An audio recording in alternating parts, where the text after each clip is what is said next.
आप कोई भी स्टेट में जाइए, हर एक स्टेट की कमोडिटी पिक्योरिटी है। ऐसा भी नहीं है कि कमोडिटी इंडिया के लिए नया है। 1930 1925 में अगर आप देखेंगे तो न्यूयॉर्क में जो कॉटन के भाव एक्सचेंजेस पे ओपन होते थे, वो बिलीव करेंगे आप, इंडिया से ओपन होते थे। मिस्टर गोविंद राम जी सेक्सरिया जो राजस्थान नवलगढ़ से थे, और कॉटन का सबसे बड़ा काम इंडिया से बिलोंग करता था। तो commodity is not new for Indian market. हाँ, कुछ प्रारूप चेंज हुआ है, जो हमने देखा कि after again around 2003 commodity has got permitted to have futures or derivatives। तो हमने 2003 से देखा कि exchanges like MCX, NCDX and now again BSE, NSE has joined this exchanges scenario। और आज की डेट में हमारे पास 4 exchanges हैं। Just like in equity market we have future, we have options, same kind of product lineup is already been there in commodity market। like in equity we have we can say options, तो similarly commodity में भी है options जिसमें काम हो रहा है। index like you trade in Nifty and Bank Nifty, similar kind of indexes are available on commodity market like M6 Bulldex that represent bullion momentum। Then we have energy index we that has been tracked for energy prices like crude oil and natural gas। तो सबसे पहले आपको ये समझना है कि commodity is why commodity is most important, because whenever you trade in equity market also, जब भी आप इक्विटी मार्केट में ट्रेड करते हैं, actually you are trading with commodity only. Because आज इक्विटी के अंदर देर आर लॉट्स सेक्टर्स है, कहीं ना कहीं कमोडिटी के प्राइजेस इंपैक्ट करते हैं। Take a example of crude oil. Suppose somebody is trading in let's say Reliance और एचपीसीएल, बीपीसीएल। वो बोलते हैं कि सर मैं तो ये स्टॉक में ट्रेड कर रहा हूँ, why should I bother for commodity prices? Sir, कोई भी कमोडिटी इतनी ताकत रखती है कि पूरे इक्विटी मार्केट को अच्छे से इंपैक्ट करती है। जैसे मैं एग्जांपल में क्रूड ऑयल लेता हूं, तो क्रूड ऑयल को अगर 1% पे अगर हम हिट करते हैं, let's say 20 degree, 40 degree, 60 degree, 100 degree, 120 degree, तो उसके जो फॉर्मेशंस होते हैं उसके ही स्टॉक होते हैं। फॉर एग्जांपल एक पर्टिकुलर पॉइंट के बाद अगर हम देखते हैं तो we get a gas like HPCL, BPCL या एमजीएल, ये गैसेस के जितने भी स्टॉक्स है वो इंपैक्ट करते हैं, इंद्रप्रस्थ गैस। सिमिलरली पेट्रोल है तो वी नो कि जितने भी ओएमसीज है वो इंपैक्ट होते हैं। देन प्लास्टिक इंडस्ट्री में भी पेट्रोल क्रूड ऑयल यूज होता है। तो देर आर वेरियस, ऑलमोस्ट अगर हम एक सिनॉप्सिस के रूप में देखें तो अराउंड 40 to 50 स्टॉक्स सीधे सीधे ऐसे हैं जो क्रूड के प्राइस मूवमेंट पे इंपैक्ट करते हैं। सिमिलरली गोल्ड है, गोल्ड में जो प्राइस मोमेंटम आता है, इससे हम टाइटन या ज्वेलरी के जितने भी स्टॉक्स है इसको इंपैक्ट होते हुए देखते हैं, या गोल्ड फाइनेंसिंग कंपनी है उस पर इंपैक्ट आता है। तो कहीं ना कहीं हम अगर बात करते हैं कमोडिटी की, तो आप इक्विटी और कमोडिटी दोनों को एक साथ कोरिलेट करके ही चलिए। Because whenever there is a jump in any commodity prices, take example in last couple of years we have seen base metal prices has rallied very sharply। Aluminium, because of energy crisis, we have seen there was a sharp jump in aluminium prices, and उसका reflection हमने हिंडाल्को, नाल्को इनमें भी देखा है। तो first of all, equity and commodity कोई नई चीज नहीं है, दोनों ही सेम वे ऑपरेटिव होती है इंडिया के अंदर। एक्सचेंजेस भी अगर हम बात करें एनएससी, तो एनएससी इक्विटी में भी है, कमोडिटी में भी है। और अगर आप इन दोनों का कोरिलेशन मिलाकर चलते हैं, तो आई थिंक कमोडिटी का जो ओवरव्यू है that can help you out to find good stocks, और आगे जाकर एक सेक्टोरियल जैसे हम बात करते हैं तो एक ओवरऑल व्यू आपको मिल जाता है। तो आई थिंक कमोडिटी के अंदर जैसे बताया काफी कमोडिटीज है जो लिक्विडिटीली अच्छे से ट्रेड होती है एक्सचेंजेस पे, लाइक बुलियन। बुलियन में we have gold and silver. Energy के अंदर we have crude oil, natural gas. Then base metal जिसमें copper, zinc, nickel, lead, aluminium है। तो इनके रिफ्लेक्टिव स्टॉक्स भी आप जानते ही हैं जो प्राइजेस के मूव पे इंपैक्ट करता है। बिकॉज इक्विटीज इक्विटीज के जो स्टॉक्स में जो भी चेंजेस आता है that is totally depend upon raw material के प्राइजेस में कैसा प्राइस मूव हो रहा है, या मैनेजमेंट एक एड ऑन चीज हो जाता है इक्विटी के अंदर, how management sees market. But commodity का इम्पैक्ट डेफिनेटली रहता ही रहता है। तो आई थिंक जैसे आप इक्विटीज में ट्रेड करते हैं, सिमिलर काइंड आप कमोडिटीज में भी ट्रेड कर सकते हैं, या लॉन्ग टर्म विजन बनाकर भी हम ट्रेड ले सकते हैं। सपोज यू फील कि मैं सिल्वर है लॉन्ग टर्म के लिए लेना चाहता हूँ, तो you can take delivery also from exchanges, just like we have demat account for equity, you can open a demat account for commodity also. तो जिस ढंग से इक्विटी हमारे डीमैट अकाउंट में हम लेके रख सकते हैं for a longer period, similarly you can buy commodities and keep it in your warehouse account और we can say demat account, तो वहां पे भी कर सकते हैं।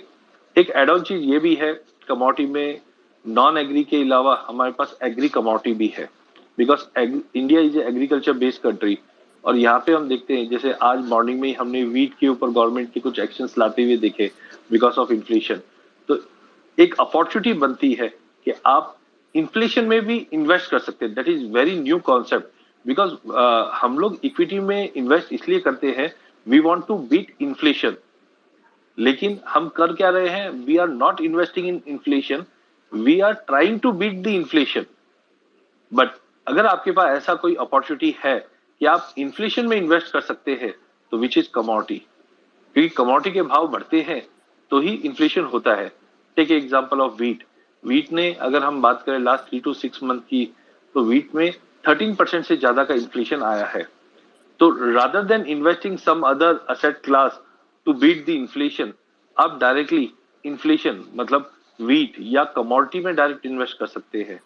तो in agri commodity there are various type of agri commodity we do have, like pulses, oil seeds, then edible oil, spices, no doubt कुछ कंट्रोवर्सी हम बोल सकते हैं कि लाइक एक्सचेंजेस के ऊपर एग्री कमोडिटी पे कुछ गवर्नमेंट ने एक्शंस ली, but that is normal because like in equity also we see stock ban हुआ है, जेड कैटेगरी में है, तो सेम काइंड ऑफ थोड़ी बहुत एक्टिविटी जो regulator time to time watchful रखता है वो रहता है। बट वी कैन से कि एक अच्छा असेट क्लास है जहाँ पे आप इन्वेस्टमेंट कर सकते हैं इन्फ्लेशन को बीट करने के लिए। प्लस पहले जो लिक्विडिटी नहीं होती थी वो अब लिक्विडिटी भी बन गई है, ट्रांसपेरेंसी भी बन गई है, जहां पे as a return based asset class के रूप में हम कमोडिटी को देख सकते हैं।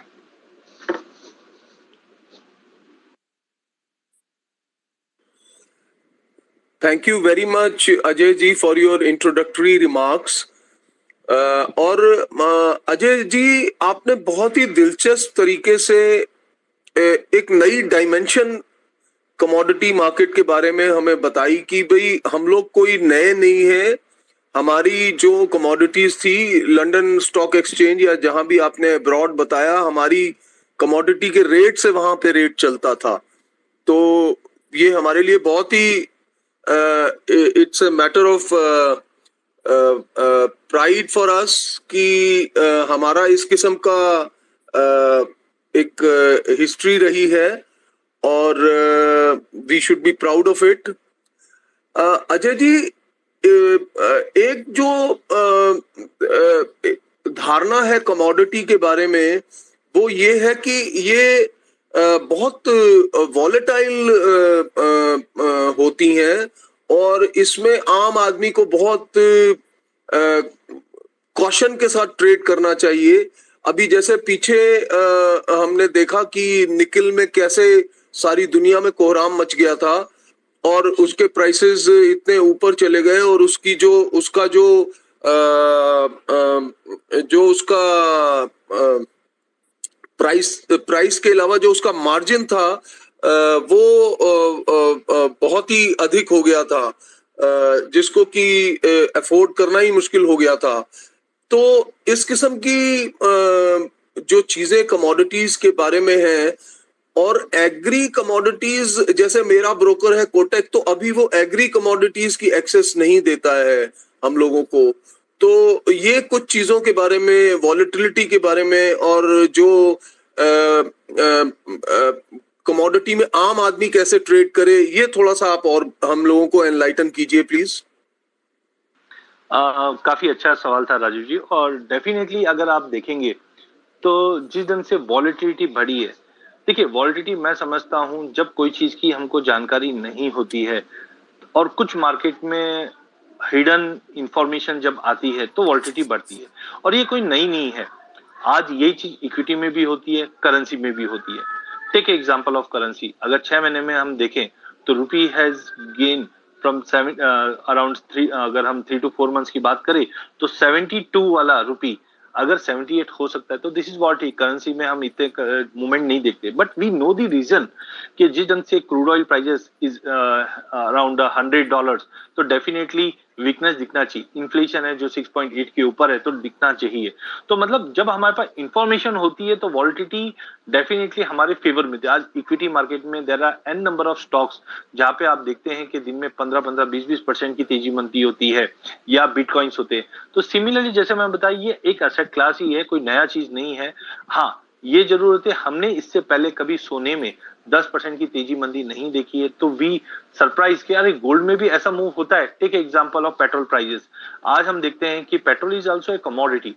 आज पेट्रोल को हमने आज तक कभी भी ये देखा है कि पेट्रोल के प्राइसेस एक रेंज में होते हैं। कैसे पॉसिबल है जब ग्लोबल मार्केट में crude oil because of demand and supply scenario अगर वहां पे हम 10% की तेजी मंदी देखते हैं तो डेफिनेटली उसका रिफ्लेक्शन पेट्रोल पे भी पड़ने वाला है, या रुपी पे पड़ता है तो उसका भी इंपैक्ट पेट्रोल पे पड़ने वाला है। बट इंपॉर्टेंट क्या है, हम उस चीज को बिलीव नहीं करना चाहते। इलेक्ट्रिसिटी इज ऑल्सो कमोडिटी जो ऑलरेडी फ्यूचर्स पे कॉर्पोरेट्स के लिए स्टार्ट है। आज अगर हम आपसे बात करें कि सर आपकी इलेक्ट्रिसिटी का क्या रेट है, तो आप बोलेंगे सर रेट का मुझे आइडिया नहीं है। जबकि बिलीव कीजिए कि डेली बेसिस पे, आवरली बेसिस पे हम इलेक्ट्रिसिटी के भी भाव में तेजी मंदी देखते हैं। बट प्रॉब्लम क्या है, हम लोग को ये नेग्लिजिबल दिखता है या हमारा फोकस नहीं होता, इसलिए हमें पता नहीं चलता है। और अचानक से जब हम लोग देखते हैं कुछ बड़ा इवेंट हुआ तब वो बोलते ही अचानक से भाव बढ़ गए हैं। तो फ्रेंकली जैसे आपने निकल का पॉइंट उठाया तो that was a squeeze.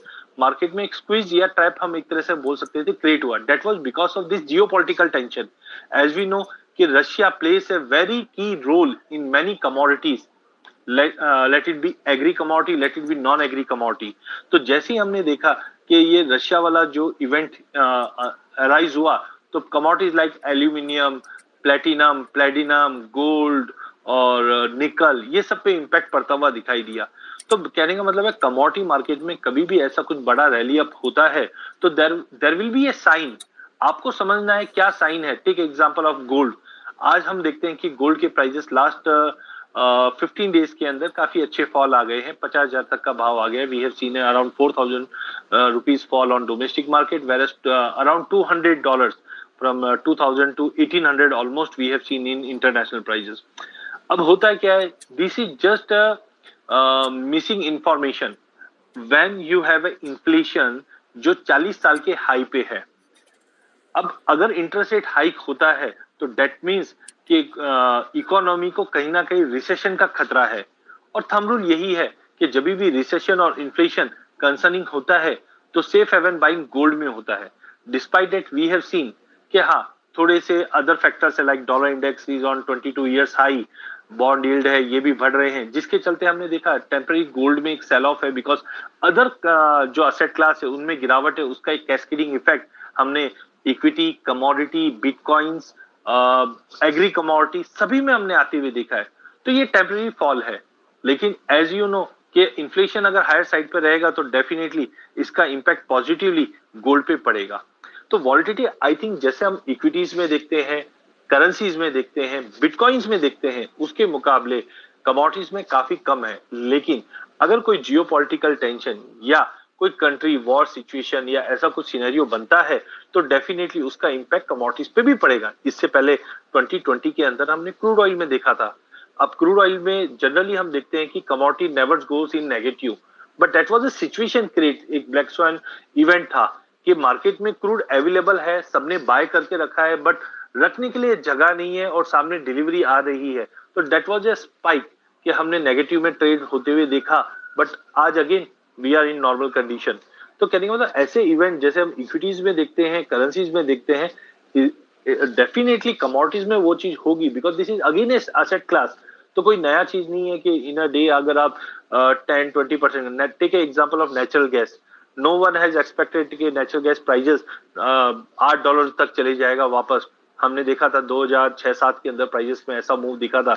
Domestic market में हम डेली देखते हैं, या लास्ट वीक की बात है कि prices has corrected from 590 to 506 and again recovered to test 600। तो this type of volatility goes with the news information. तो इक्विटी मार्केट में एज यू ट्रैक मैनेजमेंट क्या बोल रहा है, या कोई एनालिस्ट है या कोई बैंक्स है उनका क्या व्यू है, Similarly, in commodity market, we have to see कि प्रोडक्शन क्या है, what are the factors impacting, कि गवर्नमेंट ने कुछ बोला है या कोई कंट्रीज ने कुछ एक्शंस लिया है. Take example of edible oil like palm oil. Indonesia, because of continuously rising prices in Indonesia, they have banned the export. जैसे कि आप जानते हैं, वी इंपोर्ट ऑलमोस्ट हमारा 80% requirement of oil, edible oil, we import from Malaysia and Indonesia. अगर उनकी government ने कोई एक्शन लिया तो उसका एक इम्पैक्ट डोमेस्टिक मार्केट पे भी पड़ना है. तो in commodity you have to be on toes, क्या क्या इंफॉर्मेशन है, बिकॉज यहाँ पे आपको करेंसी भी इम्पैक्ट कर रही है, वेदर कंडीशन भी इम्पैक्ट करती है और गवर्नमेंट पॉलिसी भी करती है. हाँ, अब तक हम लोग कमोडिटीज से पूरी तरह से जुड़े हुए नहीं थे, तो अचानक से कभी कोई न्यूज आती है तो हम देखते कुछ बड़ा मूवमेंट आता है, तब ब्रेकिंग न्यूज आती है कि सोने में 2-4 महीने के लोअर स्तर पे सोना पहुंचा. लेकिन इट्स कॉमन कि आज आप देखिए कोई भी कमोडिटी में 1-2% की तेजी मंदी, दैट्स कॉमन, क्योंकि वॉलिटिलिटी का पीरियड है. एक्चुअली सितंबर 2019 ऑनवर्ड्स, मैं एक अच्छा ग्राफ आपको बोलता हूं, कभी भी आप गूगल कीजिए, otherwise I can share you on my Twitter handle also. S&P 500 versus GSCI index, what it suggest. S&P 500 जो है वो इक्विटी मार्केट को रिप्रेजेंट करता है, वेरस GSCI इंडेक्स ये कमोडिटी को रिप्रेजेंट करता है. 40 साल में ऐसा पहली बार हुआ है कि ये जीरो लाइन के नियर बाय है और यहां से इन्वर्टेड हुआ है सिंस सितंबर 2019. तो that is given a early sign कि कमोडिटी की सुपर साइकिल स्टार्ट होने वाली है. टेक एग्जांपल ऑफ 1970, 1980, 1990 और 2000. यहाँ पे भी हमने, या चलो मैं बोलता हूँ 1970 आप लोगों ने नहीं देखा, बट 2007 ये आपके सामने था जब हमने कमोडिटी की सुपर साइकिल स्टार्ट होते हुए देखी. Crude on 18 February 2008 crude went up to $150. Then gold, हमने देखा गोल्ड 3 डिजिट से बढ़ते हुए 1920 का हाई हमने 2011 अप्रैल में लगाते हुए देखा. सिल्वर जो सिंगल डिजिट से रैली स्टार्ट हुई थी और $50 तक चली गई थी. तो that is not a new, और 10 साल के बाद ऐसा मोमेंटम कमोडिटी में लौटा है. और जब भी ऐसी कमोडिटी की सुपर साइकिल स्टार्ट होती है, इसका मतलब है कि कहीं पे वेदर डिस्टर्बेंस, कहीं पे कुछ पैंडेमिक का कंसर्न या global financial crisis what we have seen in 2008. तो दिस टाइप ऑफ इवेंट्स होते हैं तो वॉलिटिलिटी भी बढ़ती है, मोमेंटम भी बढ़ता है, और ये कैलकुलेटेड होता है, क्योंकि जनरली जब ऐसी सुपर साइकिल स्टार्ट होती है तो जो न्यूज है इक्विटी में आपको न्यूज मैनेजमेंट से सुनना पड़ता है या इंटरनल सोर्स से निकालने की कोशिश करनी पड़ती है. बट कमोडिटी इतना इजी है कि ग्लोबल हेडलाइन जो बनती है कि रशिया इन्वेड यूक्रेन, तो तुरंत समझ जाइए कि जो जो कमोडिटीज है ब्लैक सी के रूट से निकलती उस पर इंपैक्ट आना ही आना है, उनमें मोमेंटम क्रिएट होना ही होना है. राजीव जी. Ajay ji, we are really grateful to you for sharing such deep insights and different kind of dimensions related to commodities which we ordinarily do not know. And Ajay ji, वाकई मैं ये समझता हूँ कि आज के जमाने में जब हमारे इन्वेस्टर्स और ट्रेडर्स एक स्ट्रगल कर रहे हैं पैसा कमाने के दृष्टि से, क्योंकि आपको मालूम ही है कि जो वर्ल्ड की वार की और हाई इन्फ्लेशन की सिनेरियो है, इसमें जॉब्स, कैरियर्स और इनकम सबकी बहुत अफेक्टेड है. तो मैं समझता हूं कि कमोडिटी सेगमेंट में ट्रेडिंग एक बहुत अच्छा एक हम लोगों को अपॉर्चुनिटी ऑफर करता है. जैसे कि आपने कहा कि एक तो इसमें किसी किस्म की इंटरफियरेंस वैसे नहीं है मैनेजमेंट रिलेटेड, लेकिन इसमें एक तरह की ट्रांसपेरेंसी है कि आप देख सकते हो कि दुनिया में क्या हो रहा है और उसके बेसिस पे आप डिसीजन ले सकते हो. Ajay ji, as a common member of trading fraternity, मैंने I'm just sharing my experience so that you can guide all of us about the retail participation in commodity trading. जैसे कि मुझे क्रूड की ऑप्शंस मैंने कुछ समय पहले शुरू हुई थी, तब से मैंने उनको ट्रैक किया और मैं कभी कभी उनमें ट्रेड करता हूं और प्रॉफिटेबली भी ट्रेड कर लेता हूं. और मुझे बड़ा खुशी होती है जब मैं क्रूड में, अच्छा, और इक्विटी के मुकाबले ब्रोकरेज भी कम है इसमें. इवन टैक्सेस भी कम है इसमें। ये चीजें लोगों को मालूम नहीं है। इसके अलावा मैं ये कहना चाहूंगा अजय जी कि एक बिल्कुल बिल्कुल जो कम इन्वेस्टमेंट वाला ट्रेडर है उसके लिए मैंने देखा कि एक प्रोडक्ट है सिल्वर माइक्रो और गोल्ड पेटल। और सिल्वर माइक्रो में 7-8 हजार की इन्वेस्टमेंट से आप काम कर सकते हैं और उसमें आपको 100-200 रुपए की चाल तो बड़ी इजीली मिल जाती है। और मैं इसमें रेगुलरली ट्रेड कर रहा हूँ। वैसे तो मैं निफ्टी बैंक निफ्टी में मेनली उनकी ऑप्शंस में ट्रेड करता हूँ, लेकिन ये सिल्वर माइक्रो को मैं साइड बाय साइड देखता रहता हूँ और कई बार उसमें 100-200 रुपए की मूवमेंट का एडवांटेज मुझे मिल जाता है कोई बिना बहुत मेहनत किए, with of course with the help of charts and technicals. ऐसे नहीं तो जो चार्ट्स हम इक्विटी के लिए यूज करते हैं वो हमारे ट्रेडर भाई सेम उनको ट्रेडिंग व्यू पे कमोडिटीज भी उसमें प्लॉट कर सकते हैं और फायदा उठा सकते हैं। तो ये ऑप्शंस का जो फिनोमेना है, पहले अजय जी इसमें कम लिक्विडिटी थी क्रूड में, और अभी नेचुरल गैस इंट्रोड्यूस किया है एमसीएक्स ने, उसमें भी कम लिक्विडिटी है, लेकिन क्रूड में अब काफी बढ़ गई है।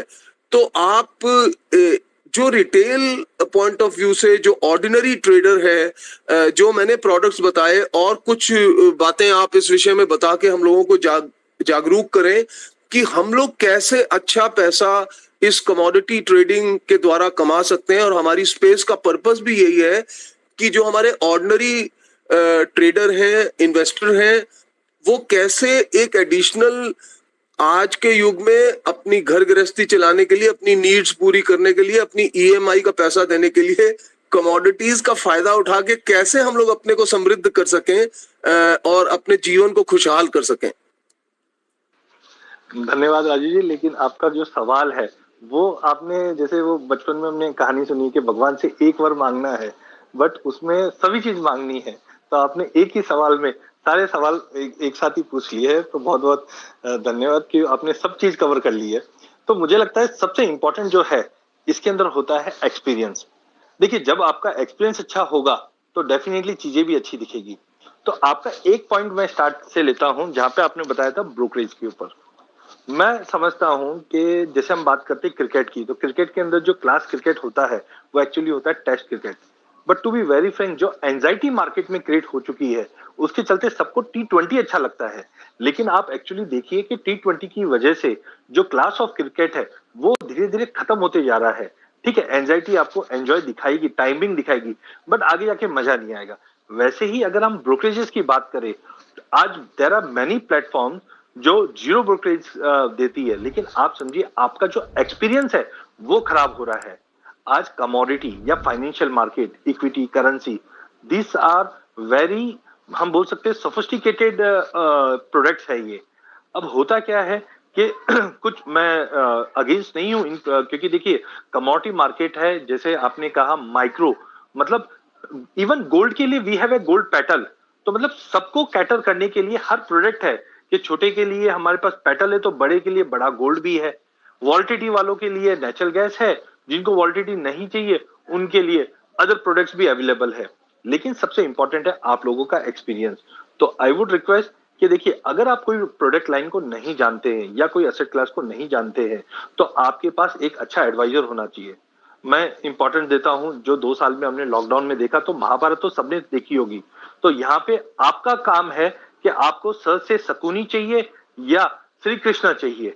बिकॉज शकुनी हमारे पास अगर शकुनी की बात करें तो युद्ध के लिए हथियार भी बहुत थे, योद्धा भी बहुत थे, बट उसके बाद हुआ क्या, जीत सेकंड पार्टी की हुई। तो आपको एडवाइजर इंपॉर्टेंट चाहिए। तो कमोडिटी के अंदर there are N number of opportunity जो आप इक्विटी में देखते हैं उससे बेटर अपॉर्चुनिटीज बन सकती है। टेक एग्जांपल, आपने जैसे ऑप्शंस की बताई, तो पहला चीज है धीरे धीरे पार्टिसिपेशन बढ़ रहा है। मैं बोलता हूं एक साथ पार्टिसिपेशन बढ़ाइए। जितनी अपॉर्चुनिटी आपको बैंक निफ्टी निफ्टी में दिखती है उससे ज्यादा आपको सोने चांदी में मिलती है। बिकॉज पहला चीज है निफ्टी बैंक निफ्टी 9 बजे से लेकर 3:30 तक ट्रेड होता है। कमोडिटी आप सुबह 9 से लेकर रात को 12 बजे तक ट्रेड कर लीजिए। इनफैक्ट इवनिंग सेशन में तो जब यूएस मार्केट ओपन होता है या दोपहर में जब हम लंदन मार्केट ओपन होते हुए देख at that time definitely there will be some information, some news, some economical data points which will create impact. आज जैसे हम लोग बोलते हैं कि थर्सडे एक्सपायरी है, वीकली एक्सपायरी है, कमोडिटी की मार्केट के अंदर जैसे आप क्रूड में ट्रेड करते हैं, हमारे पास भी वीकली डेटा है।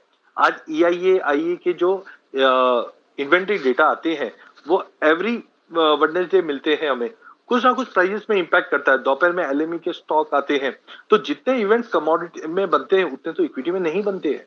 सेकेंडली, एक चीज आप समझ के चलिए, कॉस्ट वाइज मुझे लगता है कॉस्ट कोई ज्यादा फर्क नहीं है। इक्विटी में एसटीटी है, कमोडिटी में सीटीटी है, दोनों में इक्वली उतना ही है।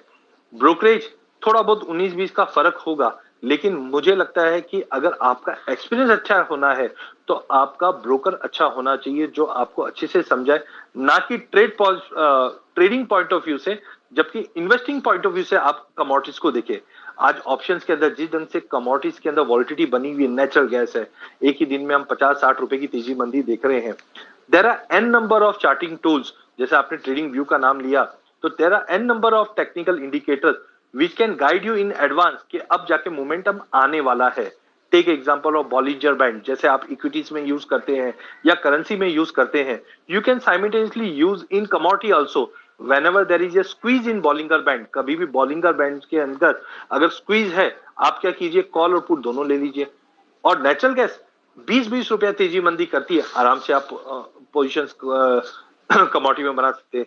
If you feel there is a breakout, क्योंकि इक्विटी में जैसे डेटा हम बोलते हैं कि लेट्स से गवर्नमेंट का कुछ डेटा आ रहा है या रिजल्ट्स आने वाले, रिजल्ट्स भी हम देखते हैं क्वार्टरली आने वाले हैं, बट कमोडिटी के अंदर every week every day there will be some kind of data point. You can use call back spread या पुट बैक स्प्रेड, जहां पे हमको पता है कि टेक्निकल चार्ट्स पे जाकर हम देख सकते हैं एक लेवल्स है कि ये लेवल ब्रीच हुआ तो then there will be a sharp jump. Use call back spread, जहां पे आप एक आईटीएम बेचकर 2 ओटीएम ले लीजिए, मिनिमल कॉस्ट में एक अच्छी खासी पोजीशन बन सकती है। तो देयर आर मेनी अपॉर्चुनिटीज कि आप अगर पेटल्स में काम करते हैं तो वहां पे भी हम देखते हैं कि मोस्ट ऑफ द टाइम जैसे gold mini, these are the two contact, one is for 1 kg, one is for 100 grams. तो देर आर सर्टन टाइम्स कि यहाँ पे स्प्रेड्स क्रिएट हो जाते हैं। Spread means difference between both of them. जैसे हम जानते हैं कि 1 किलो मतलब एक होलसेल रेट है, और जब 100 ग्राम्स की बात करते हैं तो पैकिंग कॉस्ट बढ़ जाती है। लेकिन एट सम टाइम्स ऐसा होता है कि gold mini is trading lower than bigger gold, तो ऐसे टाइम पे एक ट्रेड अपॉर्चुनिटी बन जाती है जहां पे आप गोल्ड मिनी को बाय करके बड़ा गोल्ड बेच सकते हैं, जो रिस्क फ्री हो जाता है एक तरह का। जो डिफरेंस होते हैं वो 150 से 200 रुपीज मिल जाते हैं। तो कहने का मतलब है कमोडिटी के अंदर जैसे इक्विटी के अंदर अपॉर्चुनिटीज बनती है, I can rest assure you कि अगर 20 अपॉर्चुनिटी इक्विटी में बनती है तो 22 अपॉर्चुनिटी आपको कमोडिटी में बनती हुई दिखाई दी। एक चीज और बताता हूं मैं आपको कि कमोडिटी के अंदर you can play ratios very well. Take example of gold silver ratio, where gold represent एक सेफ हेवन। वहीं अगर हम सिल्वर की बात करें तो इसमें कुछ हद तक हम बेस मेटल का मिक्सचर दिखते हैं, because silver is use widely in industry, that is why we called as a industrial metal. Since last couple of months we have seen gold silver ratio raised from 70 to 89, तो that means gold बढ़ने वाला है और silver down होगी। तो आप देखिए silver के अंदर we have seen prices crash from 70,000 to almost 60,000, whereas gold खाली 54,000 से लेट्स से 50,000 आया है। तो ऐसे टाइम पे you can predict the whole economy कैसे मूव कर रही है, because whenever there is a rise in gold silver ratio which means some uncertainty is going to be there, और वो गोल्ड को सपोर्ट करने वाली है। सेकेंडली, अगर हम गोल्ड कॉपर रेशियो की बात करते हैं तो गोल्ड में तेजी मतलब कहीं ना कहीं अनसर्टेनिटी है, और जब अनसर्टेनिटी होती है तो risky assets like equity, currency, और we can say currency we can't say risky asset, but this type of movement देखते हैं हम लोग, तो हम बोल सकते हैं equity and base metal is going to be down. तो there are N number of opportunity, जो नॉर्मल 5-7 अपॉर्चुनिटीज है वो मैं आपको सामने सामने बताता हूँ।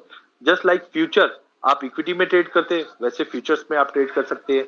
यहाँ पे there are different lot size, जैसे हमने एक वेरिएंट गोल्ड का लिया तो we have gold petal, gold mini, then gold silver micro, silver mini, silver जो 30 kg, 5 kg, 1 kg इसके डिनोमिनेशन में आ जाते हैं।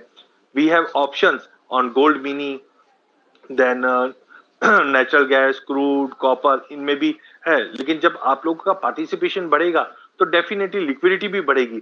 और ज्यादा करके हम देखते हैं जब लिक्विडिटी थोड़ी सी कम रहती है तो मनीष जी अच्छे से जानते हैं इस चीज को कि कैसे उसमें से अपॉर्चुनिटी निकालते हैं। तो मनीष जी इसके ऊपर थोड़ी देर में आपको पूरा ब्रीफ बताएंगे कैसे अपॉर्चुनिटी दो ऑप्शंस के बीच में कैसे निकलते हैं। Secondly, index are available. जिनको लगता है कि नहीं डिलीवरी से मुझे थोड़ा सा दूर रहना है तो आप इंडेक्स के अंदर which are cash settled just like हम इक्विटीज में देखते हैं तो वहां पे भी आप ट्रेड कर सकते हैं। तो देर आर मैनी अपॉर्चुनिटीज। खाली आप कॉस्ट को मत देखिए, कॉस्ट नेग्लिजिबल है। और देखिए कोई भी चीज देते हैं उसका पैसा लगता है तो आपको चीज भी अच्छी मिलती है। तो आई वुड रिक्वेस्ट कि कमोडिटी के लिए you should have a good expert जो आपको समझाए कि कमोडिटी में कैसे अपॉर्चुनिटीज बन सकती है। और काफी अपॉर्चुनिटीज है जो इक्विटी के मुकाबले कमोडिटी में अवेलेबल रहती है। यस मनी जी। बहुत ही शुक्रिया अजय भाई, आपने जो इतनी स्ट्रेटजीज इतने सिंपल तरीके से हम लोगों को बताई। और ये जो एक्सपर्ट ढूंढने की और एजुकेशन की बात है, इस पे हम आगे आपसे चर्चा करते हैं। मनीष भाई भी अपनी बात रखना चाहते हैं। वो हमारे होस्ट भी हैं और बहुत एक्सपीरियंस्ड हैं। लेकिन इन द मीनवाइल हमारे साथ शरद शाह जी जुड़े हैं जो एक बड़ी जानी मानी हस्ती हैं मार्केट की, ट्रेडिंग फ्रेटर्निटी की। और अभी मनी कंट्रोल पे इनके बारे में बहुत ही इंटरेस्टिंग आर्टिकल भी आया है और वी आर लकी कि वो हमारे साथ हैं। तो शरद शाह जी, इन ब्रीफ आप प्लीज हमें कमोडिटीज के बारे में, वैसे तो हम सब जानते हैं कि अभी आपका व्यू मार्केट पे बियरिश है, पर आप कुछ अजय जी से पूछना चाहें या अपनी कुछ बात रखना चाहें ब्रीफ में, तो Sharad ji, we all want to benefit from your views. And Manish ji, then we come to you. Over to Sharad भाई।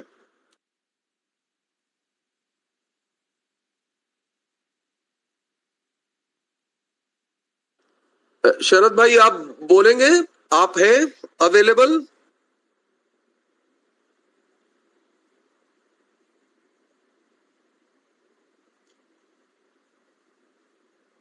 इट सीम्स हमारी बात उन तक पहुंच नहीं पा रही है। तो मनीष जी, आप can you take over please?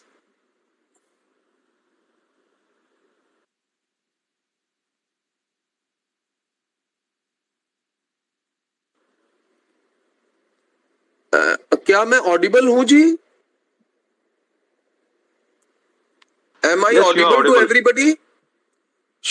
शरद जी हमें नहीं सुन पा रहे हैं। मैंने शरद जी को इनवाइट किया बोलने के लिए, वो शायद नहीं सुन पा रहे हैं। तो हमारे पास और भी लोग बहुत से जो अजय जी से पूछना चाहेंगे, अपनी बात रखना चाहेंगे। पर मनीष जी, आप प्लीज फिर अपना प्रेजेंटेशन रखिए।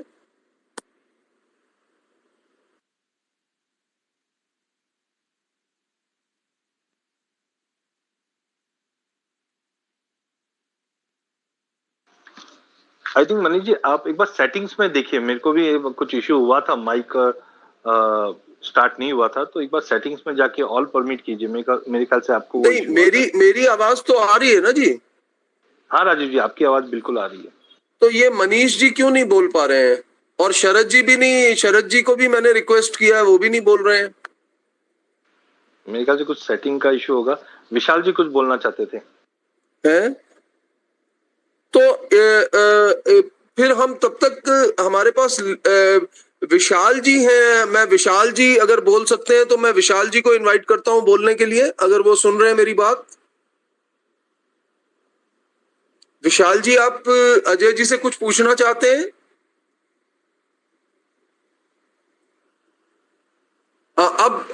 अब शायद मेरे ख्याल से लोग बोल पाएंगे। शरद जी, हाँ शरद जी प्लीज, शरद जी बोलेंगे, बाकी लोग म्यूट रखेंगे अपने को प्लीज।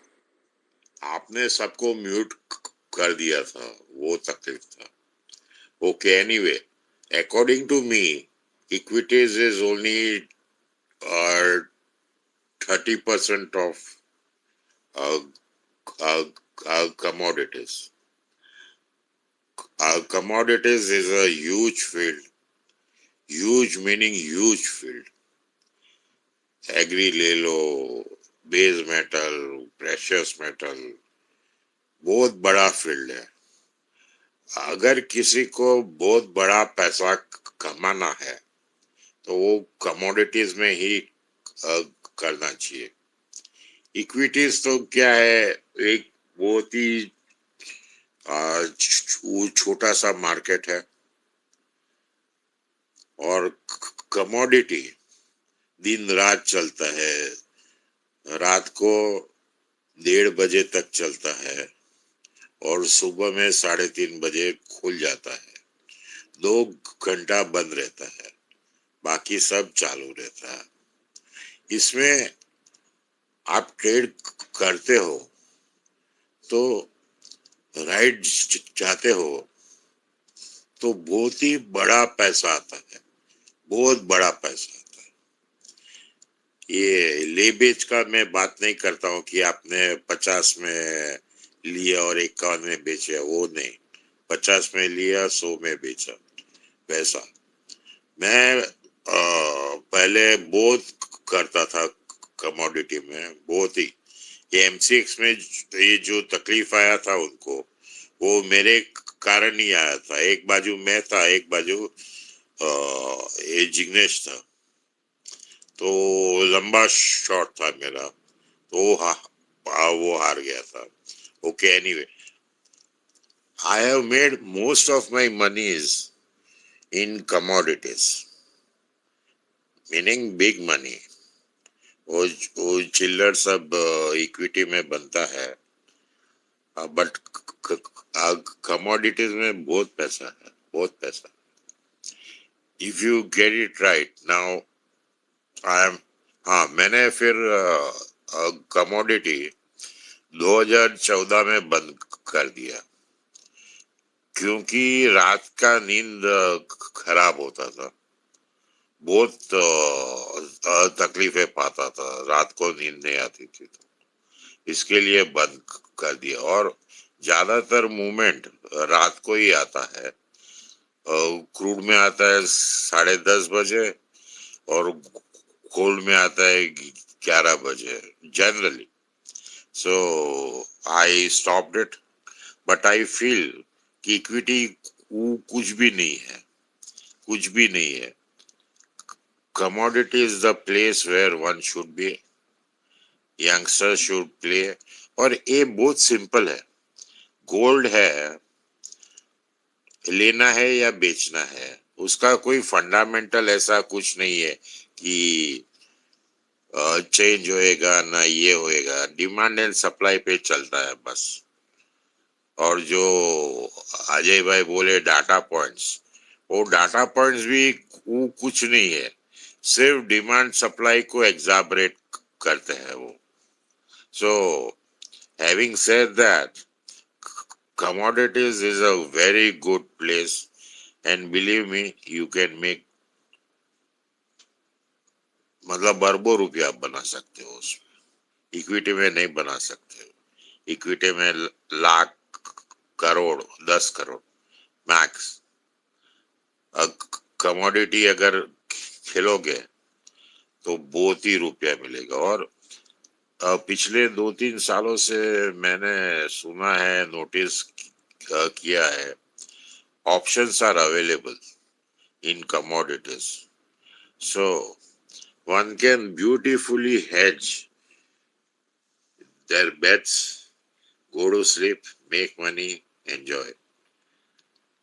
ये क्यों इक्विटी में आते हैं लोग समझ में नहीं आता है। कमोडिटी में सिर्फ यही नक्की करना है, आज चांदी बेचना है या लेना है, उसके बाद कुछ नहीं करना है। आप सौदा कर दो, मजे ले लो।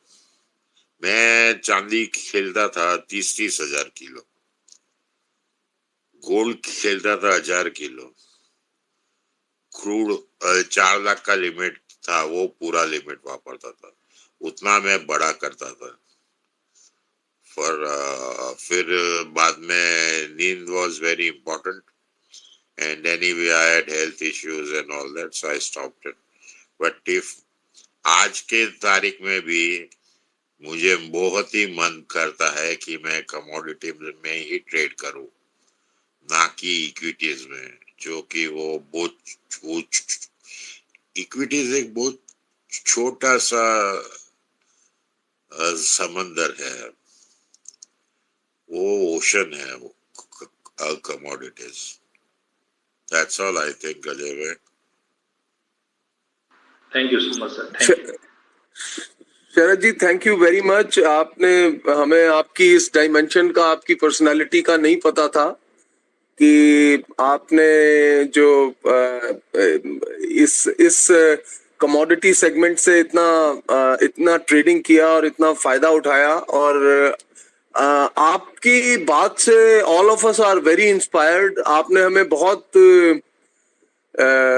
ऐसे सपने दे दिए हैं जो हम लोग सब पूरा करना चाहेंगे। और इन फ्यूचर हम आपकी गाइडेंस, आपकी स्पेस पे भी और वैसे भी जब कभी मौका मिलेगा तो और डिटेल में लेंगे Sharad bhai. I am really grateful to you for blessing us all by your presence. Ajay ji, आप शरद जी की जो इन्होंने फैंटास्टिक अपॉर्चुनिटीज बताई हैं कमोडिटी के ट्रेडिंग में, और जो ऑप्शंस की नई ये जो डेवलपमेंट है, इसका क्या रिस्पांस है और इससे हम लोग सब कैसा फायदा उठाएं, और इसके बाद मैं मनीष जी और बाकी स्पीकर्स पे आऊंगा। तो अजय जी आप प्लीज रिस्पॉन्ड करेंगे शरद जी ने जो कहा, और ऑप्शंस का जो विशेष तौर पे एक सेगमेंट अब खुला है। डेफिनेटली जिस ढंग से शरद जी ने कहा, this was just eye opener कि कमोडिटी में जो अपॉर्चुनिटीज है वो फार फार फार, जैसे शरद भाई ने बताया कि बहुत ज्यादा है।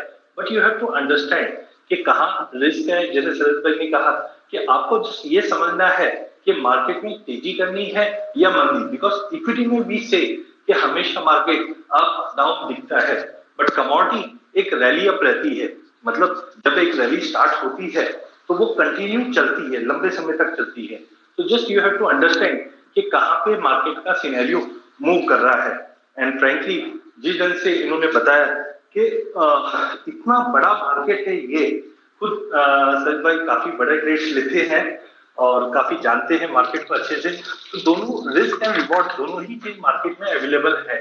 तो थोड़ी इंफॉर्मेशन, जैसे मैंने डेटा पॉइंट बताया, ये खाली आपको एक ओवरव्यू देता है। ओवरऑल हम देखते हैं कि डिमांड और सप्लाई, ओवरऑल डिमांड और सप्लाई जो है ये एक मेजर फैक्टर है जो पूरे मार्केट को रन करता है। रहा ऑप्शन की बात, तो ऑप्शन मनी जी अच्छे से बता पाएंगे। बट हाँ, लिक्विडिटी जो हम पहले देखते थे उसके मुकाबले काफी लिक्विडिटी बढ़ी है, और हेजिंग के टूल पे या ट्रेड अपॉर्चुनिटी के टूल पे हम ऑप्शन में भी ट्रेड करते हैं। तो मैं रिक्वेस्ट करता हूँ मनीष जी को, जो ऑप्शन के ऊपर कैसा मूव इन्होंने देखा है पिछले 1-2 साल में कमोडिटी के अंदर, वो बताए मनीष जी। और मैं over to interrupt Manish ji. करना चाहूंगा, 1 मिनट मैं इंटरप्ट करना चाहूंगा। व्हाई आई से commodities are the best market? Because it is a trending market. Gold बढ़ेगा तो बढ़ते रहेगा, क्रूड बढ़ेगा तो बढ़ते रहेगा, सिल्वर घटते रहेगा तो घटते रहेगा। तो इसमें क्या है कि विप्सॉ नहीं होता है जल्दी, जो कि इक्विटीज में होता है। तो मेरे हिसाब से जो ट्रेंड प्लेयर्स है, पोजिशनल प्लेयर्स है, उनके लिए बहुत ही अच्छा है commodities, if they identify the trend properly. Thank you, Sharad Bhai, and thank you very much for this guidance and your gracious presence. और मनीष जी अब आप अपनी बात प्लीज रखिएगा, और उसके बाद हम there are lot of people who are wanting to participate. उनके पास अजय जी के लिए काफी सारे क्वेश्चंस होंगे। और मनीष जी प्लीज आप अपनी प्रेजेंटेशन रखिए।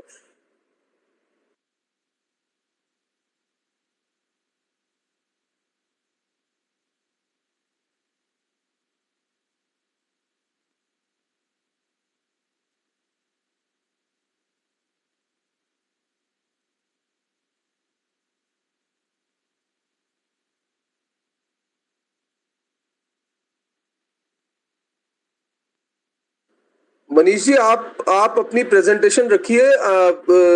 ये आवाज आपकी, I hope I am audible to everybody. Manish ji, आप प्लीज अपनी बात कहिए।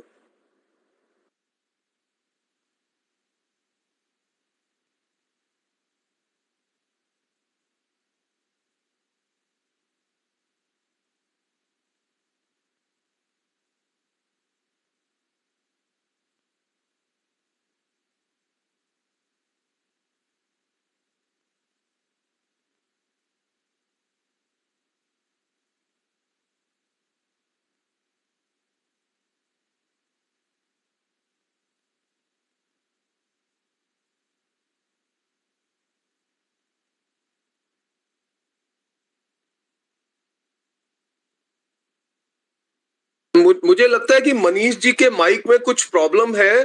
तो हमारे साथ जो लोग एज ए स्पीकर जुड़े हैं, मैं उनसे वन बाय वन रिक्वेस्ट करूंगा, ब्रीफ में अपनी बात कहेंगे। सबसे पहले मैं विशाल जी को I invite you to speak in very brief. Either you share your experience or you pose a question to Ajay ji. Vishal ji, please आप अपनी बात रखिए। Thanks a lot Rajeev ji and hello Ajay ji, hello Sharad ji. तो मैं यहाँ पे बिल्कुल सहमत हूँ शरद जी से के कहने से और अजय भाई की भी पूरी बातों से। I have been listening to what Ajay ji and Sharad ji were saying. तो यहाँ पे couple of things I also would like to add on the commodity pieces. Like Sharad ji ने एक चीज बिल्कुल सही कही कि commodities is a trending market. Also vis a vis there is one more factor that commodities के अंदर कभी भी कोई चीज जो है जीरो नहीं होती है। There is always a intrinsic value for a commodity and these commodities are specially on the agri commodity side. अगर मैं बात करूं तो agri commodities are cyclical in nature. तो वो एक ब्रॉडर रेंज के अंदर ही ट्रेड करती हैं। And if you understand the fundamentals, if you understand the demand and supply of the commodity, you can actually play on the ranges, be it on the physical side और be it on the future side. Now what has happened is of late पिछले साल डेढ़ साल से NCDX के अंदर कुछ commodities there have been due to high price movement. Exchanges ने में commodities have been bad but sooner or later जब ये बैन ओपन होगा तो एक बहुत बढ़िया एसेट क्लास बनती है जिसको which we call is a cash future arbitrage. There is a phenomenal opportunity available on the cash future arbitrage जहाँ पे decent capital is deployed। Ajay ji बिल्कुल एग्री करेंगे ऑन दिस पीस के जब सोयाबीन के अंदर ट्रेड होता था। I mean you you look at exchange के अंदर 4-4.5 लाख टन का ओपन इंटरेस्ट है। टोटल क्रॉप जो है करीब 90 लाख टन के आसपास की क्रॉप है साल की। तो around 5% of the physical crop का ओपन इंटरेस्ट एक्सचेंजेस में होता था। तो agri commodities exchanges give a very fantastic price picture on the agri commodities. Sadly, India mein the liquidity has not come up on the agri piece. Otherwise, we are one of the best agri markets in terms of the physical deliveries. Globally अगर हम exchanges की बात करें तो India के अंदर almost 8 to 10% of the traded volume goes physical deliveries होती हैं एक्सचेंजेस में। अनलाइक अदर ग्लोबल एक्सचेंजेस वहाँ जहाँ पे 2 से 3% के आसपास ही डिलीवरीज होती हैं। So this is a very fantastic asset class and people in the this high inflation times obviously people should definitely there should always be an asset allocation towards commodity, be it gold, silver, base metal bullion or agri space. Fertilizers are not traded. Fertilizers globally is a very big market. So one needs to have a percentage of their portfolio allocated on the on the commodity piece. That is it, Rajiv ji. Thank you so much.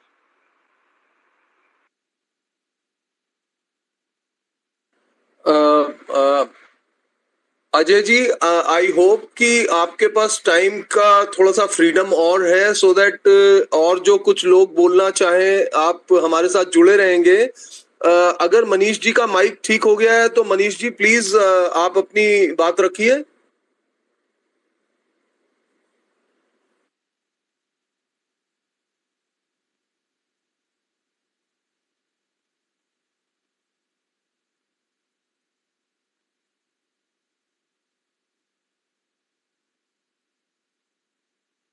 मुझे लगता है कि मनीष जी के mic में अभी भी कुछ problem है। तो अजय भाई, ये जो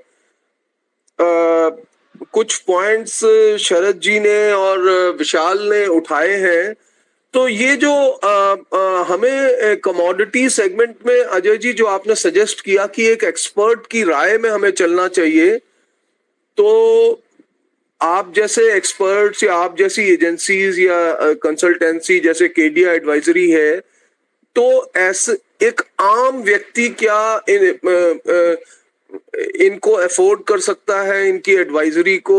और एक आम ट्रेडर के पॉइंट ऑफ व्यू से मैं बात कर रहा हूं कि वो तो स्ट्रगल कर रहा है बेचारा प्रॉफिट बनाने में, तो उनके लिए आप कमोडिटी सेगमेंट में एजुकेट कैसे हो वो, और इस क्षेत्र में एक एक्सपर्ट से या एक एजेंसी से कैसे जुड़े? कुछ हमारी ब्रोकरेजेस भी कॉल्स देती हैं जिनके ऊपर हम स्टडी करते हैं, उनको कंसिडर करते हैं। हर एक ने जहां भी अकाउंट खोला है कमोडिटी सेगमेंट पे, उनका भी कुछ गाइडेंस आता है। तो अजय भाई, आप इस पे थोड़ा सा और हमें एनलाइटन करेंगे? बिल्कुल, जैसे मैं ये बोलूंगा, विशाल जी ने और शरद जी ने सवाल नहीं उठाए, उन्होंने बिल्कुल सपोर्ट किया है। जिस ढंग से कैश, हम कैश फ्यूचर आर्बिट्रेज बोलते हैं, बहुत बड़ा मार्केट है। और नो डाउट एक ठीक है, गवर्नमेंट के लिए प्रायोरिटी इन्फ्लेशन भी है, तो उन्होंने कुछ स्टेप्स लिए हैं, we should welcome that step. But हाँ, फ्यूचर बैन करना दैट इज नॉट एक इम्पॉर्टेंट, उसके अलावा भी काफी तो उसके अलावा भी काफी स्टेप्स है जो ऑलरेडी ले रहे हैं। बट एनी हाउ, एक पार्ट था वो हो चुका है। But coming on the opportunity side, there are various type of opportunities. जैसे विशाल जी ने कहा, कैश एंड फ्यूचर एग्री के अंदर तो काफी अच्छी अपॉर्चुनिटीज बनती है। वहीं अगर हम एजुकेशन की बात करें, देखिए exchanges SEBI continue awareness program commodities पे रखती है। Manish ji and his company continue काफी प्रोग्राम, इनफैक्ट अभी एक बड़ा इवेंट भी रखा है लास्ट मंथ। तो ऐसे इवेंट्स होते रहते हैं, वहां पे आप पार्टिसिपेट कर सकते हैं। जैसे आप इक्विटीज के अंदर चार्ट्स को देखते हैं, तो सिमिलरली आप चार्टिंग टूल्स पे टेक्निकली भी एग्री को देख सकते हैं। फंडामेंटल साइड, जस्ट बेसिक जो हम लोग एग्री के अंदर हम देखते हैं, सीजनैलिटी क्या है, मौसम क्या है, उसके ऊपर भी इम्पैक्ट करता है कमोडिटी प्राइजेस के लिए। बट एक चीज आप समझिए कि कमोडिटी में पहले केवाईसी आपको आपका खुद का करना है। क्या आपको डे ट्रेडर बन के ही काम करना है, क्या आपको थोड़ा लंबा व्यू लेके काम करना? बिकॉज मैं समझता हूँ कि कमोडिटी के अंदर थोड़ा, जैसे शरद जी ने कहा कि ये ट्रेंडिंग मार्केट है। तो जब ट्रेंडिंग मार्केट होता है, एक बार तेजी का रुख चालू होता है, तो वहां पे थोड़ा सा लंबा समय बिताने पे ही अच्छा पैसा बनता है। आज क्रूड ऑयल की अगर हम बात करें, तो सिंस मई 2020 से अगर आप देखेंगे, तो जीरो से हीरो की जो कहानी हम सुनते हैं बार बार में, वो क्रूड पे पूरा लागू होता है कि जीरो से हमने 8500 का भी लेवल्स बनते हुए देखे हैं। तो ऐसे ट्रेंडिंग मार्केट में थोड़ा सा लंबा व्यू लेकर, चाहे हम with the help of technical, with the help of data analysis हम कर सकते हैं। और ब्रोकरेजेस की बात करी, देखिए मेरी कंपनी भी है, बट मैं बोलता हूँ मार्केट में और भी काफी अच्छी कंपनीज है जो बहुत अच्छे रिव्यूज रखती है, रिपोर्ट्स रखती है। आप उनको फॉलो कीजिए, आप उनको समझिए कि क्या बेस पे कोई कॉल जनरेट होता है। जैसे टेक्निकली ठीक है, चार्ट बेस होते हैं, बट कुछ फंडामेंटल लंबा व्यू लेकर भी हम जब काम करते हैं, तो काफी रिपोर्ट्स मार्केट में अवेलेबल रहती है, तो उनको आप फॉलो कर सकते हैं। मॉनसून के ऊपर इम्पैक्ट रहता है, तो बहुत मतलब इंटरेस्टिंग है। आप इक्विटी में हम क्या देखते हैं, मैनेजमेंट ने ऐसा बोला, मैनेजमेंट ने ऐसा किया, उसका इम्पैक्ट हो गया। But commodity is a logical investing tool, कि आपको ये पता है कि अगर बारिश पड़ने वाली है या हीट वेव अभी आया है, तो उसका इम्पैक्ट कहीं ना कहीं कमोडिटीज पे पड़ता है। और एक मैं ज्यादा करके जो यूज करता हूँ, हम लोग उसको बोलते हैं ART, अल्टरनेट रिसर्च टेक्निक्स, जहाँ पे हम टेक्निकल, फंडामेंटल, डेटा एनालिसिस और साइकोलॉजी, इन चारों का यूज करते हैं। टेक एग्जांपल, अब हम देख रहे हैं कि पूरे ग्लोबल मार्केट में एडिबल ऑयल कॉम्प्लेक्स के अंदर सबका ध्यान है कि एडिबल में बहुत बड़ी तेजी आ गई है। बट जब पूरी गवर्नमेंट सब एफर्ट्स करके एडिबल ऑयल पे ध्यान देती है और उसका प्रोडक्शन बढ़ाती है, तो कहीं ना कहीं दूसरी कमोडिटीज पे उसका एक इम्पैक्ट पड़ता है। जैसे हमने कुछ महीनों में मसाले में देखा है, जनवरी से अभी तक मसालों में 30% की तेजी आ गई।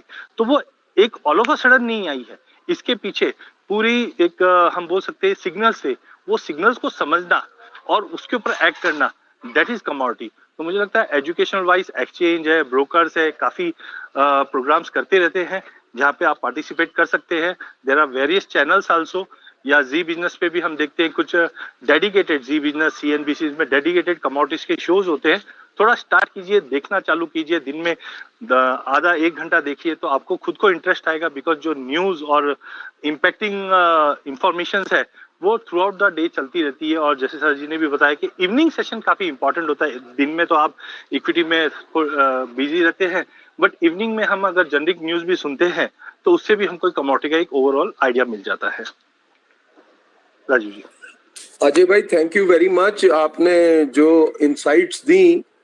अजय भाई जो ये टीवी चैनल है, आप ये देखिए कि जैसे कि ओपनिंग शो होता है उसमें इक्विटी को बहुत इम्पोर्टेंस दी जाती है, और जैसे क्लोजिंग बेल है, क्लोजिंग पे तो कोई गाइडेंस ही नहीं है कमोडिटीज पे दी जाती। तो ये टीवी चैनल वालों को कमोडिटी को भी कमोडिटी की ओपनिंग पे भी डिटेल डिस्कशन करनी चाहिए। वो काफी लेट करते हैं मैंने देखा है। और इसी तरह शाम को तो बिल्कुल ही, जबकि कमोडिटी जब 11:30 तक काम कर रही है हिंदुस्तान में, तो टीवी वालों को भी एक सेशन रखना चाहिए शाम का, कि जो हमारे जो एक्टिव ट्रेडर्स हैं वो देख सकें। और कमोडिटी पे भी कमेंट्री वैसे ही होनी चाहिए ना जैसे कि इक्विटी पे होती है दिन में। तो एक तो मेरी ये बात है। दूसरा, अजय भाई आप आए हैं और तो हम ये चाहेंगे कि आपका एडवांटेज लें, आपके इस आने का हम सबको एडवांटेज मिले। तो कुछ ब्रॉड हमें बताइए कि गोल्ड, सिल्वर, क्रूड, ये जो और नेचुरल गैस, इन पे थोड़ा एक व्यू दीजिए ना हमें। गोल्ड पे, सिल्वर पे, नेचुरल गैस पे और क्रूड पे, जिन पे कि आम ट्रेडर जो है वो इनसे रिलेटेड कमोडिटीज में भी डील करता है। और इनसे रिलेटेड आजकल ईटीएफ भी हैं गोल्ड के, सिल्वर के। आई विश कि क्रूड का और नेचुरल गैस का भी कोई ईटीएफ कल को आए। तो इन पे आप थोड़ा, अजय भाई, हमें फायदा आपका हो, आप थोड़ा सा ब्रॉडली बताइए इनके बारे में, कुछ सिग्नल्स दीजिए कि कहाँ पे ट्रेड करके हम लोग या इन्वेस्ट करके फायदा उठा सकते हैं। बिल्कुल, आई थिंक विशाल जी कुछ ऐड करना चाहते हैं। वेलकम विशाल जी।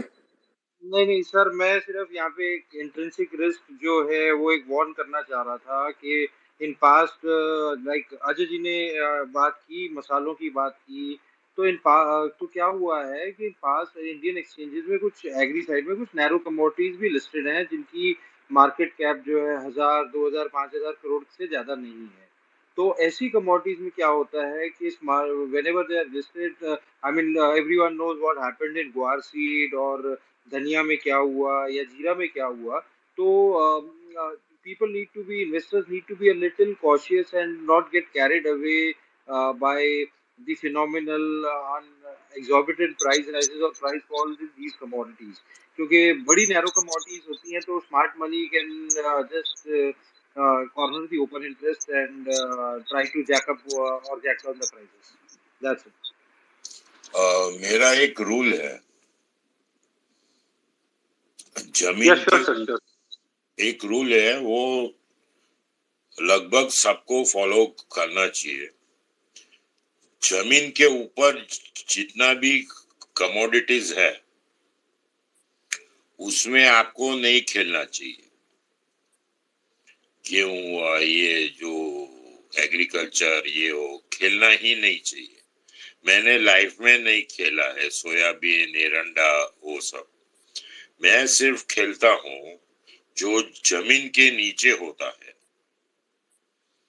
उसमें एक रीजन ये है कि जमीन के नीचे जो होता है वो रिजर्व्स नक्की है, प्रोडक्शन नक्की है। और जमीन के ऊपर जो है, जमीन के ऊपर है, उसका प्रोडक्शन नक्की नहीं है। बारिश, एक्ट ऑफ गॉड, ये तो वो दूर रहना चाहिए जमीन के ऊपर की कमोडिटीज से। जमीन के नीचे जो कमोडिटीज है उसमें ही खेलना चाहिए। आप जिंदगी भर खेल सकते हो, एग्री कमोडिटीज में खेलोगे आपका कपड़ा निकल जाएगा। That's it. बिल्कुल, शरद भाई ने काफी अच्छा इन शॉर्ट इन क्रिप्स बता दिया कि जमीन के नीचे हमें नहीं पता है, लेकिन अच्छे से काम हो सकता है और जमीन के ऊपर डेफिनेटली स्पेकुलेशन ज्यादा होते हैं। तो उसके लिए बहुत बहुत धन्यवाद। क्विकली अगर हम एक रिव्यू की बात करते हैं तो सबसे पहले एक डिस्क्लेमर कि मेरी कोई भी पोजीशंस कमोडिटीज में नहीं है, फिजिकल में डेफिनेटली रह सकती है। जो भी मैं एडवाइस दे रहा हूँ आप अपने इन्वेस्टमेंट एडवाइजर से जरूर बात करके इसमें ट्रेड कीजिए। तो सबसे हैं कि ज्यादा करके सोने चांदी के अंदर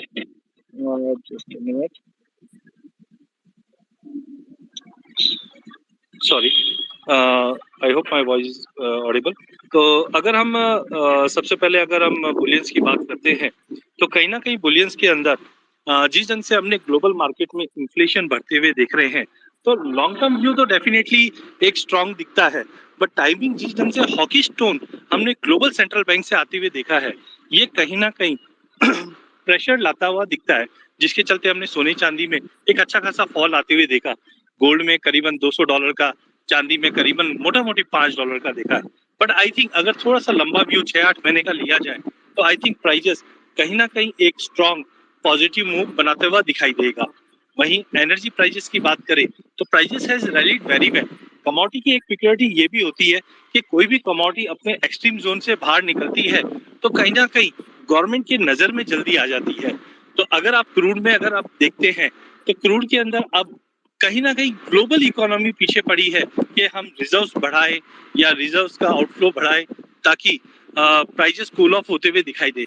तो हमने जो भी स्टेप्स अभी आते हुए देखेंगे वो कहीं ना कहीं क्रूड को आगे जाके वापस 80 के जोन पे लाता हुआ दिखाई देगा, जिसके चलते हमें लगता है कि हम लोग क्रूड के प्राइजेस के अंदर एक अच्छा खासा जंप जो देखा था वो कहीं और कूल ऑफ होता हुआ दिखेगा। नेचुरल गैस में अभी भी यूरोप और रशिया के बीच में जो टेंशन बने हुए हैं ये हमें लगता है कि प्राइजेस को $10 का लेवल इंटरनेशनल दिखा सकता है, बिकॉज वी डोंट सी कि इतनी जल्दी ये चीजों में कूल ऑफ आएगा, क्योंकि when two economy collide each other तो उसका एक कैस्केडिंग इफेक्ट है। तो टाइमली मुझे लगता है एनर्जी पैक के अंदर कहीं ना कहीं क्रूड में अपसाइड फर्स्ट लिमिटेड है, बट नेचुरल गैस में कहीं ना कहीं अभी भी तेजी बाकी है। बेस मेटल्स की अगर हम बात करें तो ये इंडस्ट्रियल कमोडिटीज है। इंडस्ट्रियल कमोडिटीज के अंदर हम देखते हैं कि जनरली इकोनॉमी काफी इंपॉर्टेंट मूव करती है, जिससे चाइना में अभी लॉकडाउन है उसका एक नेगेटिव इम्पैक्ट प्राइजेस में हमने पड़ते हुए देखा है। बट आई होप कि नेक्स्ट मंथ ऑनवर्ड्स जैसे कि चाइना ओपन होगा कंजम्पशन बढ़ता हुआ दिखाई देगा, जिसके चलते हम बेस मेटल्स के अंदर एक अच्छी राइट लाइनअप फिर से बनते हुए देखेंगे। एग्री कमोडिटी पे भी ध्यान देना चाहिए क्योंकि नॉन एग्री में तो हम अपॉर्चुनिटी देखते ही हैं, बट एग्री कमोडिटी के अंदर जैसे कॉटन हमें लगता है ग्लोबल मार्केट के अंदर जिस ढंग से यान का डिमांड बढ़ रहा है और शॉर्टेजेस हमने ऑलरेडी देखा है, तो कॉटन में भी एक अच्छी अपॉर्चुनिटी लॉन्ग टर्म के लिए दिखती है। Guar seed, guar gum, they are slightly speculative in nature because जैसे विशाल जी ने भी कहा कि ट्रेडर स्मार्ट मनी ज्यादा करके चेस करते अपॉर्चुनिटीज के लिए, तो यहाँ पे ड्रैग डाउन होते। बट ऐसी चीजें हम इक्विटी में भी देखते हैं जिसको regulator time to time watch करता रहता है। तो ऐसे कमोडिटीज में थोड़ा सा दूर रहिए या थोड़ा नॉलेज बढ़ा के काम कीजिए तो आपको उसके डू डोंट्स पता रहेंगे। तो ओवरऑल मुझे लगता है कि कमोडिटी के अंदर एज ऑफ नाउ बुलियन और बेस मेटल, क्योंकि जब इकोनॉमी को रिकवर करना है तो कहीं ना कहीं बेस मेटल का काफी बड़ा रोल रहता है और सेफ हेवन बाइंग, क्योंकि अब जिस ढंग से रिसेशन के जो कंसर्न्स बन रहे हैं because of higher crude oil prices, then definitely gold as a safe haven आगे आता हुआ दिखाई देगा। तो ओवरऑल मुझे लगता है कि थोड़ा सा वॉल्टिलिटी मई मंथ हिस्टोरिकली रहता है, late it B equity commodity और करेंसी में भी हमने वॉल्टिलिटी देखी या बिटकॉइंस में भी देखी है। तो कहीं ना कहीं हम क्रिप्टो में सब में जो वॉल्टिलिटी देख रहे हैं वो पोस्ट मई थोड़ा कूल ऑफ होता हुआ दिखाई देगा। वो टाइम पे हम एक अपॉर्चुनिटी कमोडिटी में वापस बनते हुए देखेंगे। राजीव जी। ये जो अजय जी, एक पहले तो मैं शरद जी के इस कमेंट के लिए बहुत ही उनको, वो तो कोटेबल कोट उन्होंने कर दिया कि जमीन के नीचे की कमोडिटी, जमीन के ऊपर की कमोडिटी। देखिए, एक एक्सपीरियंस और वेटरन आदमी के होने से कितना एक क्लैरिटी होता है कि क्या करना है क्या नहीं करना। तो बहुत ही खूबसूरत तरीके से उन्होंने अपनी मतलब पंच लाइन उनकी आज की हमारी डिस्कशन की कमोडिटीज पे ये रहेगी, जो उन्होंने कोटेबल कोट दिया है। तो अजय भाई ये जी हाँ, मैं ये कहना चाह रहा था अजय जी कि ये जो इलेक्ट्रिक व्हीकल्स का एक सिनेरियो है और जो आगे बदलती हुई दुनिया है इसमें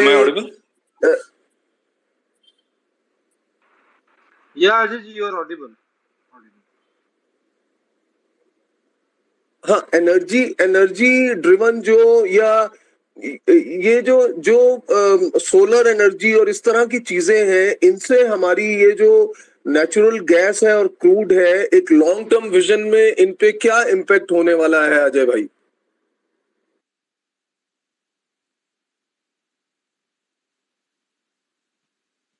Am I audible?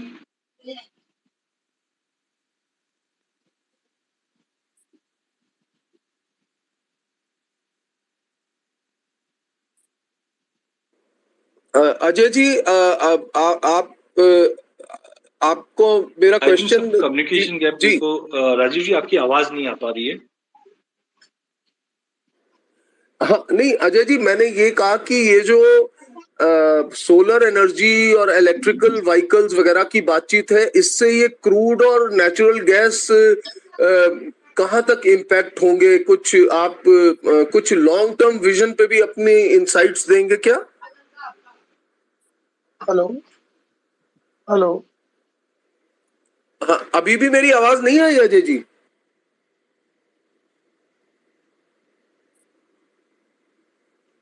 हेलो, अभी भी मेरी आवाज नहीं आ रही है अजय जी? राजीव जी आपकी आवाज आ रही है, प्रॉब्ली अजय जी की भी आवाज आ रही है, बट आई थिंक अजय जी के एंड पे कुछ कनेक्टिविटी इश्यूज है, उनको बाकी सबकी आवाज नहीं सुनाई दे रही शायद, दैट इज अ प्रॉब्लम। तो मेरे ख्याल से हमने जो अजय जी से टाइम लिया था वो लगभग खत्म हो रहा है।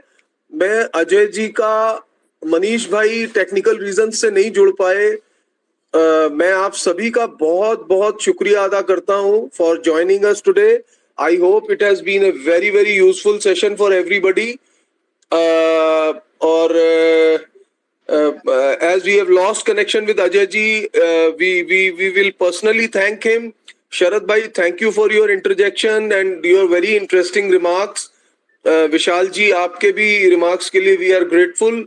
ऑडियंस का मैं बहुत बहुत ग्रेटफुल हूं कि उन्होंने पेशेंटली हम लोगों को सुना, and I hope it was fruitful for them. Commodities एक ऐसा सेगमेंट है, we need more education on this. और शरद भाई से तो हम ये भी उम्मीद रखेंगे कि अपनी स्पेस में भी वो हमें मालूम नहीं था कि कमोडिटीज पे उनका इतना होल्ड है, तो वो कमोडिटीज पे भी हमें गाइड करेंगे अपनी स्पेस के थ्रू। और मनीष जी टेक्निकल रीजन से नहीं बोल पाए। I thank everyone who joined and hope you will patronize us by joining us again and again. And we request everybody कि शरद जी को, अजय केडिया जी को, मनीष मल्होत्रा को, विशाल को, या जो भी हमारे स्पीकर्स हैं, I think Ajay ji is back, तो अजय जी से हम कंक्लूडिंग रिमार्क्स ले लेते हैं। Ajay ji? Ajay ji, I hope you are back. I am back. हाँ अजय जी, मैंने एक लॉन्ग टर्म विजन पूछा था कि सोलर एनर्जी और इलेक्ट्रिक व्हीकल्स और ये सब चीजें जो काफी टाइम से एनर्जी का जो एक कॉन्सेप्ट चल रहा है, इससे क्रूड और नेचुरल गैस पे लॉन्ग टर्म क्या आप कोई विजन है आपका? देखिए, एक चीज आप सिंपल समझिए कि अगर ईवीस आ भी जाता है ना, तो वो इतना ज्यादा मार्केट को हैम्पर नहीं करेगा, बिकॉज सी आज जो क्रूड है वो वेस्टर्न जितने भी मिडिल ईस्ट कंट्रीज है, इनके हाथ में आराम से वो लोग प्ले करते हैं। आज हम लोग ईवीस की बात क्यों कर रहे हैं? Because crude is at 100, but what will happen when crude is at 60-70? तो अगेन वो इम्पैक्ट करेगा। तो आप एक चीज समझिए कि इन मार्केट शेयर ठीक है, ईवीज भी अपना कुछ मार्केट शेयर रखेगा अगले 5-10 सालों के अंदर, but suppose I am planning to buy a new car and let's say there is a difference between gas, CNG or let's say petrol.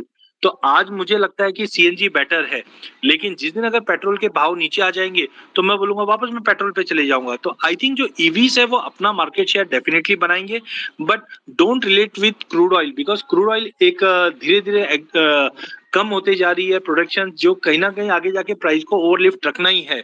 तो आई थिंक कि आगे जाकर आप देखोगे अगले 1-1.5 साल के अंदर जिस ढंग से एनर्जी डिमांड बढ़ रही है, तो डेफिनेटली प्रोडक्शन भी बढ़ेंगे अगले 6-8 महीने में। आज यूएस है 13.2 मिलियन बैरल्स का प्रोडक्शन बढ़ाने की बात करता है, तो इम्पैक्ट आएगा प्राइजेस में। तो आई थिंक कि जैसे प्राइजेस देखिए 70-80 के रेंज में आ जाएंगे, हम ईवीज कॉस्टली समझेंगे, क्योंकि आज जिस ढंग से निकल के प्राइजेस, लेड के प्राइजेस में गेन्स आए हैं, तो कहीं ना कहीं आप समझिए जो बेसिक रॉ मटेरियल इंग्रेडिएंट है ईवीज को जो सक्सेस करता है, आज कॉपर है, आप देखिए 330 का भाव था मार्च 2020 में, एंड टुडे इट्स अराउंड 750, और हाई में हमने 850 देखा है। आज 72% of wiring in any EVs is of copper, जो ट्रेडिशनली 16% हुआ करता था। तो कहीं ना कहीं जब अदर कमोडिटीज के भाव बढ़ेंगे तो ईवीज और कॉस्टलियर होगी।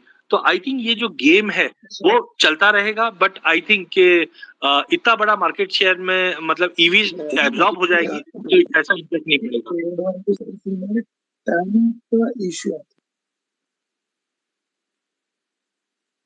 लास्ट में क्वेश्चन एम के मीना जी हमारे साथ राजस्थान से जुड़े हैं। ब्रीफ में वो अपनी बात अजय केडिया जी से या कोई एक्सपीरियंस है तो शेयर करेंगे। मिस्टर एम के मीना। हाँ सर, नमस्ते सर। हेलो सर, मैं आपकी एडवाइजरी सर्विस को देख रहा हूँ सर। तो वहां पर क्या है कि सर टाइम डिले आता है, जैसे सिग्नल वगैरह आते हैं तो जैसे रियल टाइम पे नहीं आते। आप जानते हो सर कि 1-2-3 मिनट में तो एग्जिट मतलब मार्केट ऊपर नीचे काफी हो जाता है, 2-3 पॉइंट 4-5 पॉइंट ऊपर नीचे भी हो जाता है। तो सर कॉल्स हैं वो रियल टाइम पे आए, जैसे मान लो ज्यादा ज्यादा 2-5 सेकंड तो 10 सेकंड सर। ये मेरी आपसे रिक्वेस्ट है सर, प्लीज इसको सही करें सर।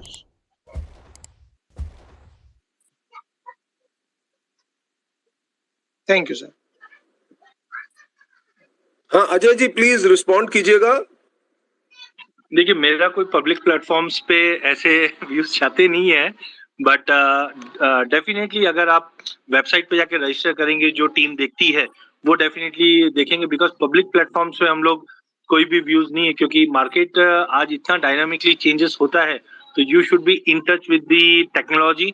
बाकी आई डोंट थिंक मेरा कोई इतना कॉल्स रिलेटेड जो है वो पब्लिक प्लेटफॉर्म्स पे है। जो चैनल्स है उसको आप देख सकते हैं और टीम को कनेक्ट कर सकते हैं। तो जाते जाते अजय भाई, ये जो कमोडिटी के फैंस हैं, कमोडिटी के सेगमेंट के दीवाने लोग हैं, इनके लिए कोई खास आप कोई हेलो अजय जी, आपको मेरी आवाज आ रही है? हाँ बिल्कुल आ रही है सर। हाँ मैंने कहा आपके टाइम की कंस्ट्रेंट को देखते हुए जो मनीष जी ने आपसे लिया था टाइम, तो वो पूरा हो रहा है। तो जाते जाते आप ये जो कमोडिटी के फैंस हैं, कमोडिटी के ट्रेडर्स हैं, या जो नए लोग जुड़ने वाले हैं, उनके लिए जाते जाते कोई ऐसा कुछ खास मंत्रा आप कमोडिटीज पे दे के जाना चाहेंगे?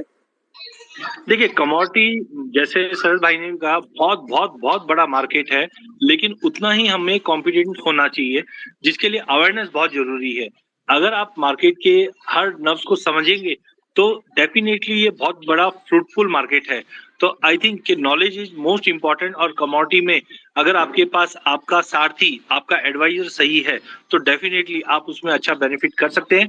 एक लास्ट सलाह कि डोंट, ठीक है इंट्राडे एक अपना प्रोस्पेक्टिव है, अलग चैनल्स बनते हैं उसके लिए, बट मुझे लगता है कमोडिटी में थोड़ा सा लंबा ट्रेंडिंग व्यू, जैसे शरद भाई ने कहा, तो थोड़ा ट्रेंडिंग व्यू लेके चलते हैं तो एक अच्छा मुनाफा हम बना के चल सकते हैं। That's all from my side. Thank you Rajeev ji, thank you Manish ji. Thank you very much Ajay ji, Manish ji, Sharad ji, Vishal ji and other speakers and audience, thank you very much. And we hope Ajay ji आप हमें आगे भी ब्लेस करेंगे और लोगों को कमोडिटीज के ट्रेडिंग के बारे में जागरूक करते रहेंगे। मेरा नमस्कार सभी को। नमस्कार। नमस्कार। नमस्कार।